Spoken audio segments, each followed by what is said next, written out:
It's really a great pleasure and my honor to speak to you today for the National Kidney Foundation. I really enjoy my visits to China. Too bad that this year I could not be there physically, but we all understand that. And again, it's a great opportunity for the nephrologists in the US to collaborate with you in China who do such great groundbreaking work in the field of nephrology. So again, it is my great pleasure to represent the NKF from the United States. So I was going to speak about one of our sessions, which was about hypertension in special populations. So I'm going to concentrate on three different talks, one about hypertension in the elderly, one about resistance and mostly refractory hypertension, and finally about hypertension in hemodialysis patients. So I'm going to go ahead and start with my talk. And one of the first questions that we have because of the SPRINT trial is, what should our goal blood pressure be for a 79-year-old patient with a blood pressure of 140 over 88 millimeters of mercury? Should it be at the AHA goal of less than 130 over 80? Should it be less than 140 over 90? Or is it C? It depends. Now, I'm going to argue that it really does depend on how healthy our 79-year-old patient is. Are they very healthy, they can independently live, or are they really someone who needs help to get out of bed? Do they have a lot of comorbidities? So again, this is the SPRINT trial, and really it's looking now at SPRINT Senior, where we have adults greater than 75 years old, again, randomized to the SPRINT blood pressure goal of less than 120 versus less than 140. And our primary outcomes are cardiovascular, myocardial infarction, non-fatal stroke and heart failure, or death from cardiovascular causes, with a secondary outcome of all-cause mortality. So what's very important is our exclusion criteria. So remember, everyone is over 75 and they do not have diabetes, stroke, or heart failure. So that was usually with the SPRINT trial, we all know that. But in the SPRINT Senior trial, there were additional criteria. You could not be in a nursing home. And I know in China, this is very rare, but in the US and Europe, once one of our elderly patients is not able to care for themselves, there is this tendency to put them in a nursing home. So these are people that cannot live independently. It's very different culturally. In the US, again, the parents and grandparents are not cared for by the family. The patients could not be demented. They could not have orthostatic hypotension. They were had to be expected to survive greater than 3 years. And again, they couldn't have any weight loss. So all these were criteria for getting into this SPRINT Senior trial. And I hope that at the age of 75, I'm able to get into this trial because again, this is a very healthy population. Okay, so when we look at the outcomes, the cardiovascular outcome, all-cause mortality, primary and secondary, we can see that the intensive arm, those that had blood pressures by SPRINT blood pressure readings less than 120, did much better than the standard treatment group, the standard blood pressure goal group. Okay, and this was statistically significant. Now, one question might be, well, what about people who were healthy, but maybe what about people who are a little bit more sick? Were the people who were a little bit more sick, were they going to do just as well with the lower blood pressure goal? So here is something where they use this FI, this is this fit index, excuse me. So for those that are very fit, we can see that, again, this is the cumulative hazard of cardiovascular outcomes. The intensive arm was less than the standard treatment arm. Again, there was a very few people, the hazard ratio was here, but it crossed the midline. Not statistically significant, but the thought was if you had more people, you would see this. Less fit, again, this index between 0.1 and 0.21, again, it does seem that the intensive group did better. Now the question is, would those that are frail, those that were a little less healthy, would they do as well? And what we can see again is the hazard ratio is lower for the intensive group. Okay, did not quite reach statistical significance. But again, the thought was, gee, even in the frail group, they would do better with intensive blood pressure control. Okay. So the AHA guidelines say that for those that are over 65 who are ambulatory and again, independently living, we should use the same blood pressure goal as we do for younger patients. However, if the patients have a lot of comorbidity, then perhaps we need to really think about the goals and really what are we expecting from these patients. So why did they say that? Well, this was again the SPRINT trial with this frailty index, and we can see the percentage of patients, and this black line is the number of SPRINT patients. So we can see that, again, if you were less fit or fit, there was a fair number, but over their 0.2 frailty index, there were a fair amount of people that were in this category. So again, by the SPRINT trial, they're saying that, look, really, we should be using this for, in our trial, people who are frail. Now, one thing that they really don't explain very well, I think, is that, again, this was a group that was independently living. You really did not have that many people that were very ill. So when you actually look at this index and you look at studies that look at very frail or the most frail patients, this number is greater than 0.45. And we can see that in the SPRINT trial, again, they were independently living. There were very, very few people that would have met that criterion. Okay. So what if we look at patients that are not fit, that are really in that very frail category? So this was an observational study in Europe of patients that were greater than 80 years old, who again reside in nursing homes. They cannot live independently. Okay. So they looked at all-cause mortality by systolic blood pressure level and the number of medications. So would this group do as well as the SPRINT people, the SPRINT senior group? Would they do as well? And what we can see is actually they do not. This is the survival rate. And this is the group that had a low blood pressure, less than 130, with more than one medication. So this is their survival versus all other groups. Now, again, this was an observational study, but it's very important. The SPRINT senior trial looked at very healthy, for the most part, patients who are elderly. So what about kidney outcomes?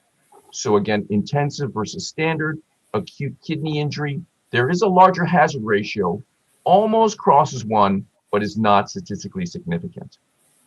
For those with chronic kidney disease, we see that there is a reduction in GFR, dialysis transplant, again, a higher hazard ratio in the intensive arm, but not statistically significant. And here's albuminuria. So if you had CKD, again, there was this thought that there was a not statistically significant worsening for these outcomes. But what if you had no CKD at baseline? So this group had a significant hazard ratio for having kidney events that are defined here. A 30% decline in GFR to less than 60, dialysis or transplant. Now, not many patients were in this category, but this was statistically significant. So if we're going to shoot for that lower goal, we as nephrologists, of course, have to look at the kidney outcomes as well. The thought is, well, you'll take some of this outcome if patients live longer and don't have cardiovascular death. So again, it's a little bit of a balance.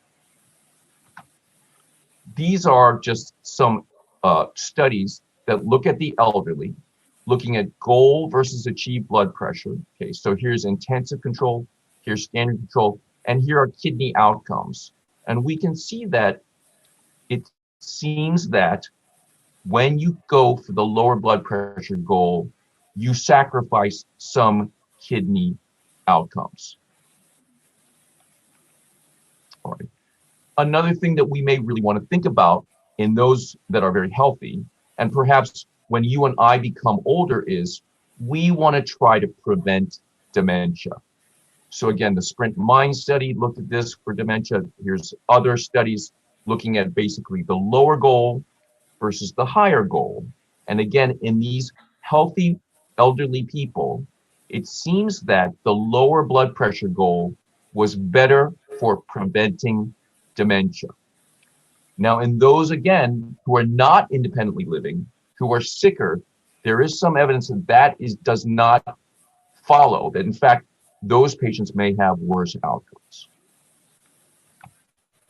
When we talk about blood pressure medications that we can use, a lot of our elderly patients, they have arterial stiffness, they might have isolated systolic hypertension, and thiazide and calcium blockers are good initial first-line treatments. For those with chronic kidney disease or heart failure, we might use an ACE inhibitor or ARB. And for those with ischemic heart disease, again, a low ejection fraction, you can use beta blockers as well. Okay. And here are some of the risks with all these therapies.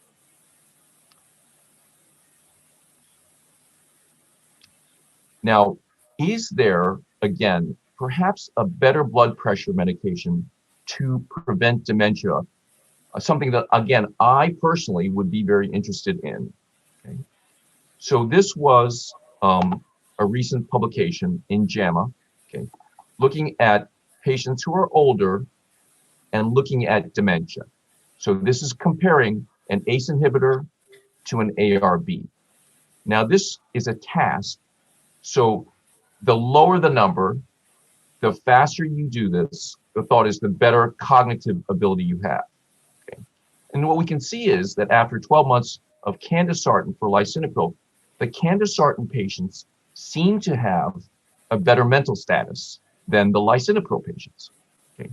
They also looked at MRIs, and they looked at white matter lesions through time. Again, here's candesartan, and here's lisinopril. The lisinopril group had more white matter changes, and something that we'd like to avoid to prevent dementia. So it really seems that ARBs are better than ACE inhibitors for preventing dementia, for preserving our cognition. Now, why does that occur? And this had been noted before in some observational studies. So the explanation appears to be that an ARB selectively inhibits the angiotensin 1 receptor, whereas an ACE inhibitor will block both the angiotensin 1 and the angiotensin 2 receptor. The angiotensin 2 receptor is responsible for neuronal axonal generation, for neuronal repair, and also for decreasing inflammation. So with an ACE inhibitor, you might be knocking out these good parts by blocking the AT2, whereas with an ARB, you only block the AT1 receptor. Okay. So now I'm going to shift to resistant hypertension by Dr. Aldo Peixoto of Yale University. And I'm going to concentrate more of my talk on when he talked about not just resistant, but also refractory hypertension. Okay. So for Dr. Peixoto, resistant hypertension is an increased blood pressure despite 3 medications, including a diuretic. And we know that most of these patients have fluid retention. So these are about 10 to 20% of patients in the US who have hypertension. They're usually older, they can be diabetic, they can have CKD, and really fluid retention is one important mechanism for this. And he broke this down into patients who are intolerant of medicines, but then he also talked about refractory hypertension.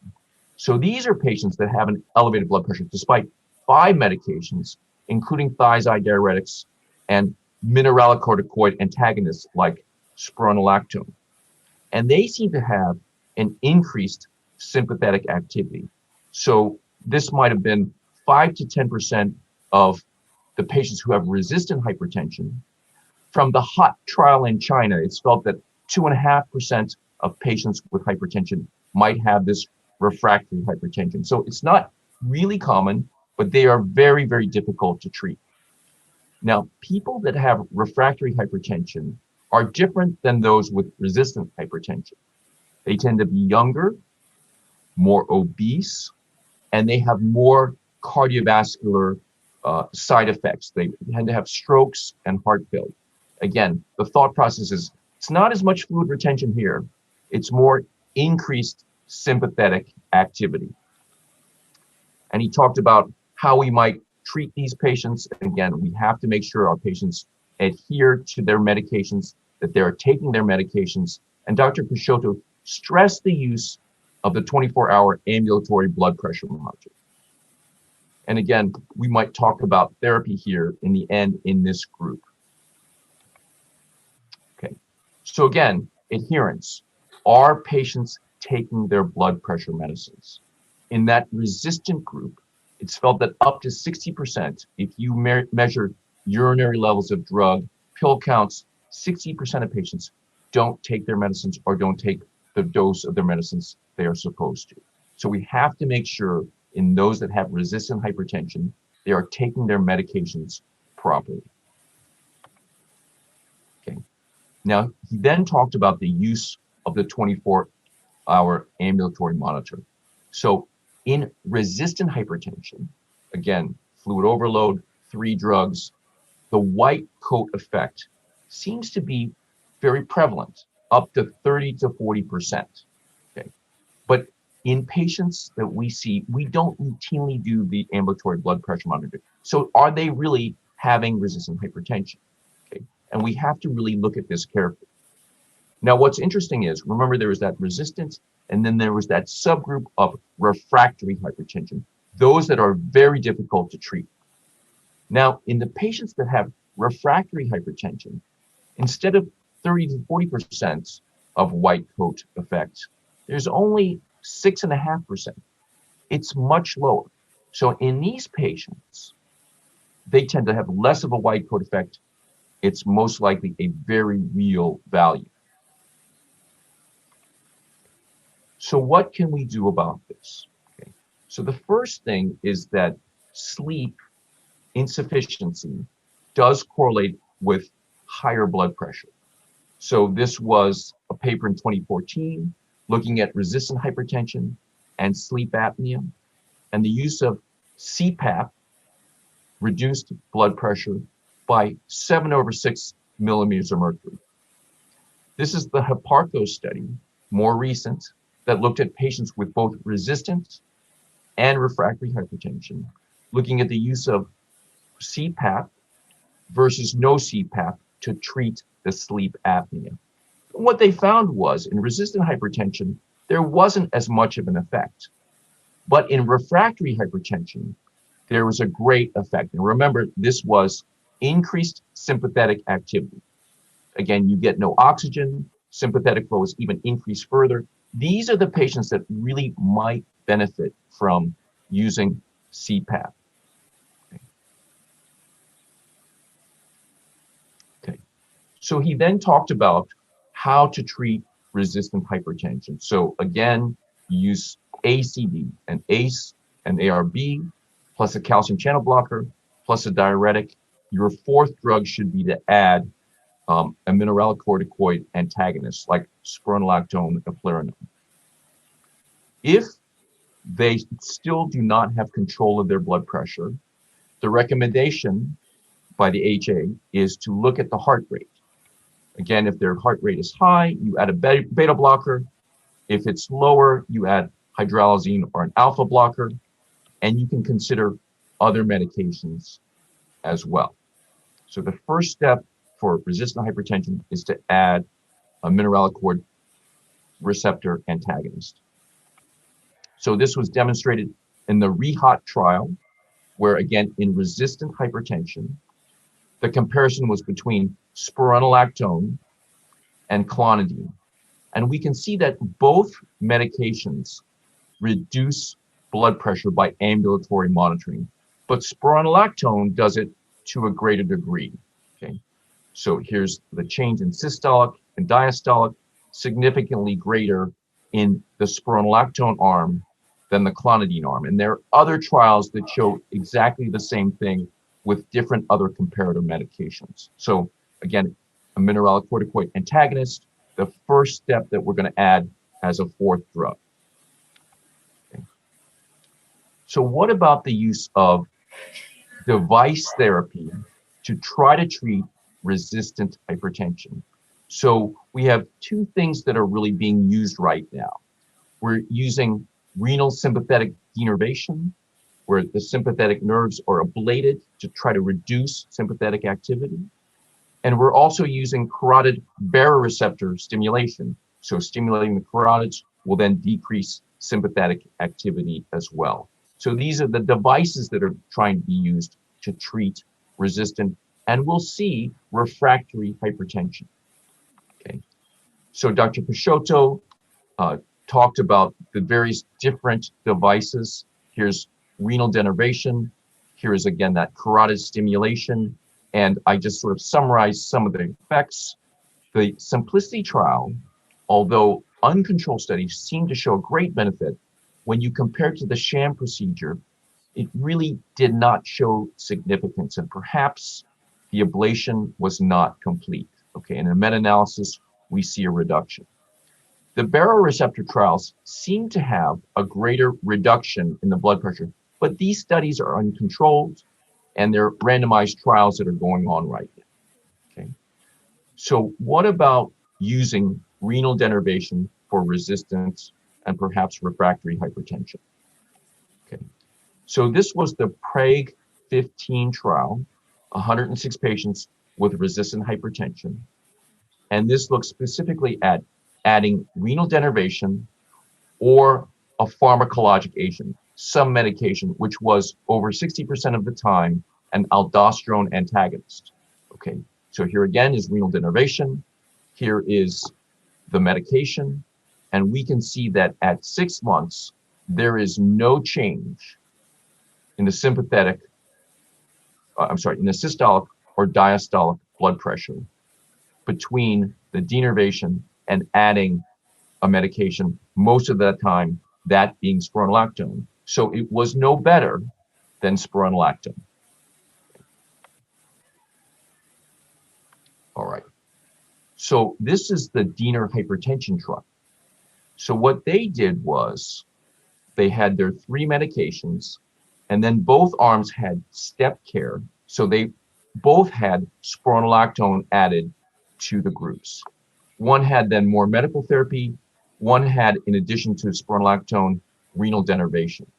And what we can see is that in this arm, the renal denervation arm, they did drop blood pressure to a higher degree than the medical therapy by itself. So if you add renal denervation to spironolactone, this might be beneficial. And remember, those with refractory hypertension, increased sympathetic activity, perhaps this would be the thing that might help these patients in particular. And so what they found was, again, that the control rates on a 24-hour were better. The daytime wasn't much different, but the nighttime was significantly improved in the denervation arm added to the spironolactone versus spironolactone and other medications. So this may be, again, where we use renal denervation. Adding the 4th drug, and especially in that refractory group, perhaps using renal denervation. Okay. So again, just to sum up, with refractory hypertension, we want to make sure there's adherence to try to use the blood pressure monitors if we can, the ambulatory 24-hour blood pressure monitors. Again, with refractory hypertension, they have even a higher incidence of non-dipping. Resistant might be 40 to 50%. Refractory, they're up to 70%. Again, to look for sleep apnea, we talked about the medications. You know, spironolactone is that first medication after the first 3, and then other medications. And again, thinking about perhaps a place for some of our device therapies, either the renal denervation or the carotid sinus stimulation. Okay. So lastly, I was going to speak about hypertension in dialysis patients by Dr. Rahman. Okay. So we know that the mechanisms for hypertension in dialysis, it's usually sodium and volume overload. There are other things involved, arterial stiffness, increased sympathetic activity, but volume is, we know, the main thing with hypertension in our dialysis patients. So one question would be, what blood pressure measurements should we use to correlate best with our cardiovascular outcomes? Is it the pre-dialysis blood pressure, the post-dialysis blood pressure, home monitoring, or the 24-hour ambulatory monitoring? So the first thing I want to tell you is that, again, this is, again, perhaps in China, you have better nurses, better ways of doing things. But in the US, we really have terrible dialysis readings, okay? So this was the difference between what the dialysis technician received versus a research nurse checking that same blood pressure.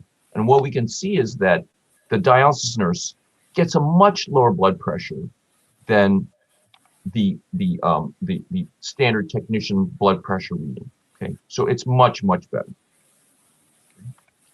So again, what blood pressure measurement correlates best with cardiovascular outcomes? So this is, again, all-cause mortality. This is quartiles of blood pressure. So if there was a correlation, we should see a line where the fourth quartile, the highest quartile, had the most correlation with all-cause mortality. And what we can see is whether we use pre-dialysis blood pressures, post, whether it's done by the research nurse or by the technician, it really doesn't matter. Nothing correlates very well.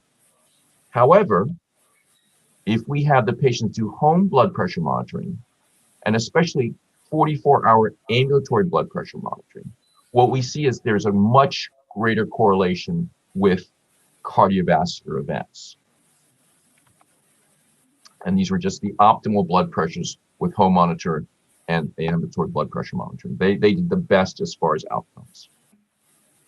Okay, so what is our target blood pressure in hemodialysis patients?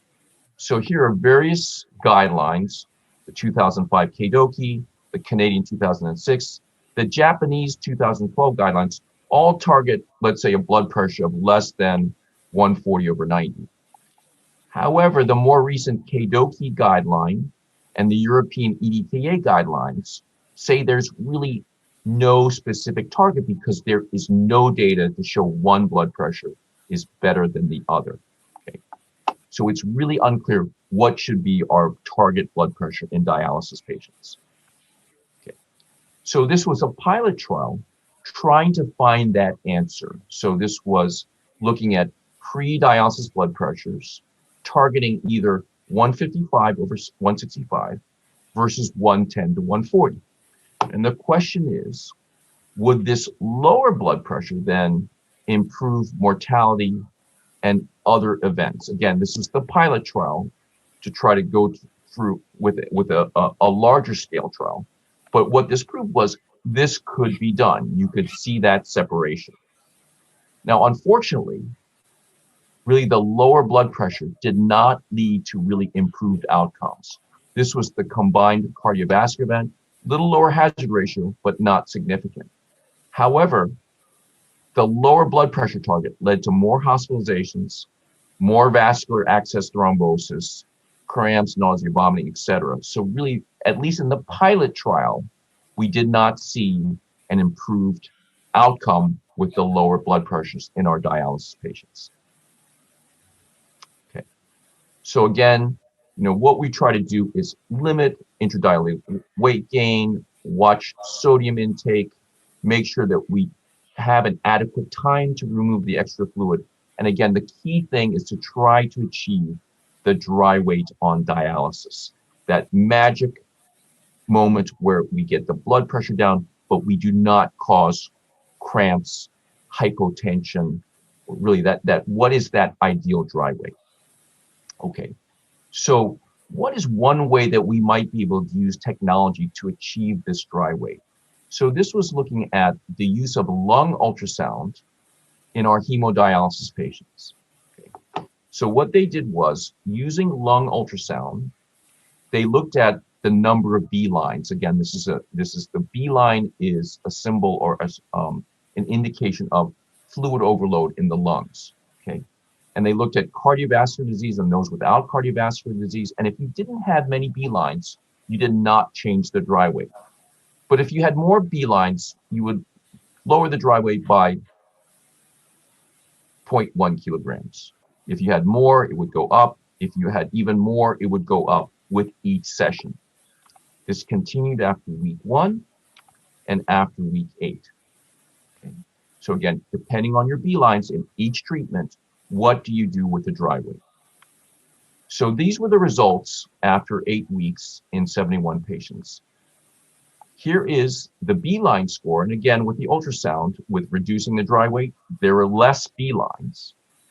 The dry weight went down, although only by 0.71 kilograms. It went up by 0.51 in the group that did not have the lung ultrasound.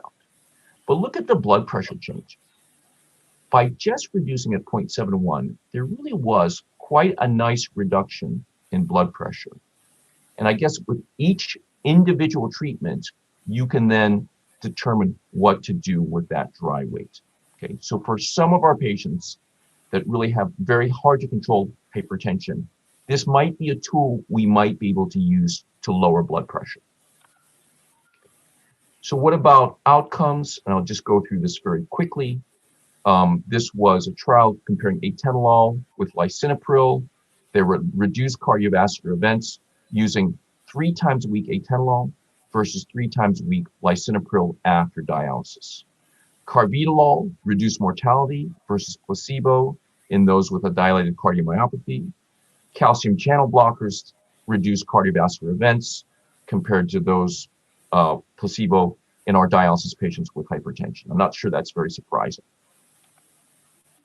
Okay, so what about the use of diuretics to try to increase outcomes, to improve outcomes, to preserve residual renal function?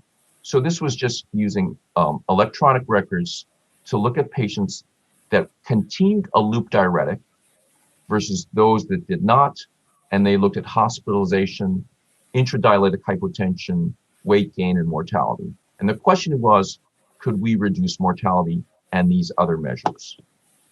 So what was found was that death, it looked like there was less of a hazard ratio, but was not statistically significant. There was less hospitalization. There was less intradialytic hypotension. So the thought process was perhaps this would be good for our patients to continue diuretics even after starting dialysis. Okay. Lastly, when we look at medications, most ACE inhibitors we know are removed by hemodialysis.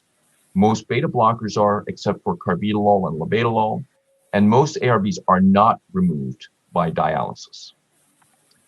Now, I think that many first-line or any first-line drug can be used, but this was the formula used by Dr. Rajiv Agarwal, an expert in dialysis and hypertension. He likes to use the beta blocker, atenolol, 3 times a week after dialysis. He would add a calcium channel blocker, and if that doesn't work, he'd add an ACE inhibitor or ARB. I think you could make an argument to change that order, but this is his formula about how to treat blood pressure. So in summary, we know that volume is the major contributor for dialysis hypertension, that accurate blood pressure measurements, those achieved or measured by the technician, are not always the best. The control of volume status, is there a way we can get to a dry weight? And perhaps the use of that point of care ultrasound might be really a focus in the future for those patients with severe hypertension.